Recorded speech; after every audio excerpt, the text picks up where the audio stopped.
Hey,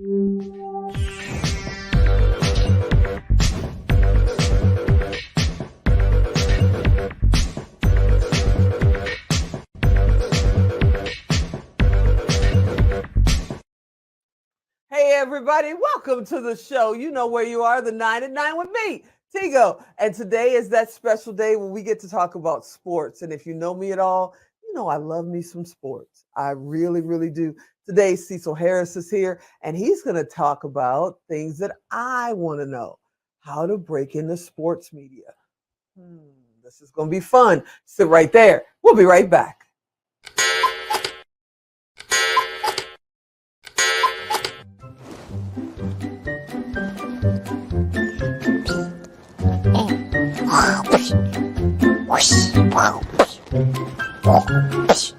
Emmett, do you want to play with me? Yeah, I can't play right now. I'm doing show notes.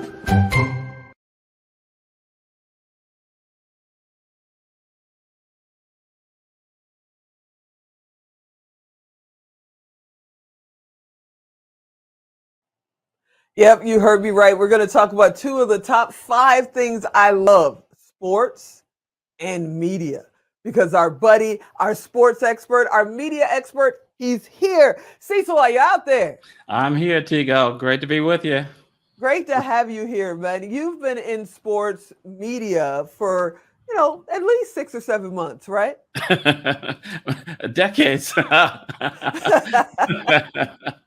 Decades. I mean, you've written, guys, if you want to know more, go back and look at his interview that we did a couple of months ago because we went deep. But today we only got 9 minutes and we want to give him a chance to talk about breaking into sports media. But he is an author. Go ahead and tell people what your books are and just share a little bit. Y'all gonna have to go look it up after that. Go ahead, Cecil. Well, I've written 4 books. My most recent is Different Strokes, Serena, Venus, and the Unfinished Black Tennis Revolution on the tennis legends Venus and Serena Williams.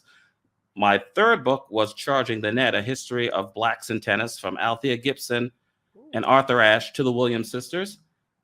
My 2nd book was on baseball, Call the Yankees My Daddy. I grew up in New York, a Yankees fan. Then I became a Yankees beat writer for Gannett. And it's a whole different experience if you're actually covering the team you rooted for as a boy. And my 1st book was on hockey because I covered the Carolina Hurricanes, who are still going in the Stanley Cup playoffs, by the way. But I covered them in Raleigh. And I, as a black hockey writer, I was in a distinct minority, but then I would see black players and we would share stories. And my 1st book was Breaking the Ice, the Black Experience in Professional Hockey. And it's still a book that a lot of people in the hockey world rely upon because it was the first one written on specifically blacks in hockey. It's funny you say that because when you and I met a few months back and you told me about that book, and I was like, I've been to several, hockey matches over the years, and and I love going. I don't watch it on TV for some reason. I just can't. But in person, I love hockey in person, and I never saw a black reporter. So when you said that, I was like, wait a minute, what? You did what, when? So it's very, very surprising that you told me that, and that's awesome. But how did you get into this? How does somebody who wants to be, like myself, wants to be a sports reporter, how do you do that? Well, what do you call? Fortunately, there's not just one way to do it. I'm big on internships. When I was at Fordham University, I had an internship one summer at Scholastic, the children's book publisher responsible for the Harry Potter series. Met a lot of great people, but I knew that at the end of the internship, children's book publishing wasn't for me. So the next year, I had an internship at a newspaper, Gannett Newspapers in New York, and I loved it. And they would send me out occasionally to cover stories at New York Jets camp, New York Giants camp, a soccer match, a baseball game. That's great experience. So I'm big on internships. But if that's not available to you, and let's say you're of school age and you're at a high school that doesn't have a newspaper, make sure you pick a college that does. Make sure you pick a college that has a radio station so you can get that experience and work with professors who are usually media people themselves, who have done it in the past and now they're teaching it. But if that doesn't quite work out, every city has local teams, whether they're collegiate or pro, and the colleges have sports information directors. you can get in there and volunteer your time, learn the ropes, and basically work your way up from there. If it's a pro team, the media relations director, if there's not an opportunity for you to do something part-time through the team, volunteer if you can, if you can afford to do that, and learn the ropes. But there's another good way to break into sports media, Tigo, that a lot of people overlook. All right. Ticket sales, because every team's looking for people who can sell tickets, whether it's a pro team or a college team.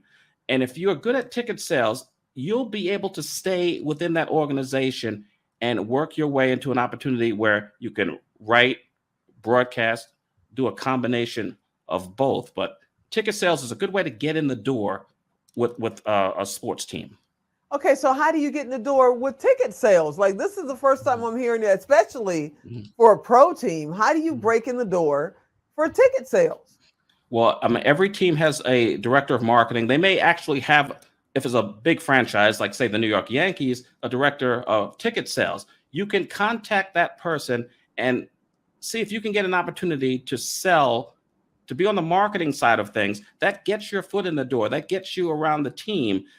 For it's like a 7 o'clock game, you're usually there in the morning, if not the afternoon, and you're working straight through the game. And if they see that you're willing to do that, willing to put in the time, then when opportunities arise to do something else, maybe to move to the side of writing for the team's website, for example, writing, if it's a college, the yearbooks, the brochures, the game programs, someone has to write those things. If it comes to shooting the games, you get those opportunities if you're already there. So contacted the director of marketing or the director of ticket sales to get your foot in the door and then see what else you like once you're there.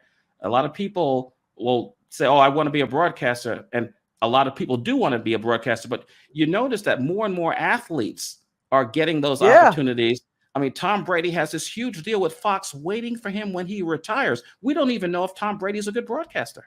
Right. He's a name. Right? Yeah, we don't even know if he did. So what about nowadays? I mean, right now you're on my show. There's so many, talk shows out there. There are podcasts out there. Yeah. There's blogs out there. How do those get validated as legitimate media to be able to cover like a sports event?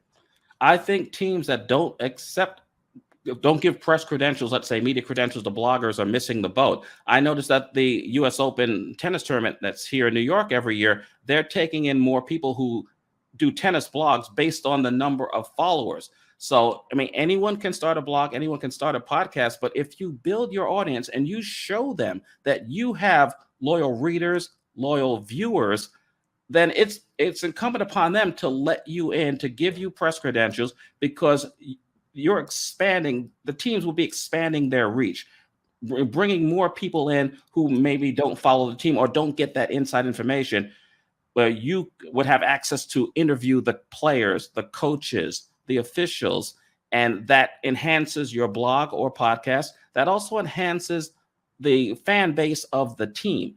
It's really short-sighted of people to say, oh, only print media, because podcasts are becoming extremely popular, and it's going to continue to be that way. Yeah, definitely. So start a blog if you don't already have one. But if you don't have a blog yet, contribute to other people's blogs. Ask if you can write guest posts on those blogs and make comments. If you're consistently making comments, then you get your name out there.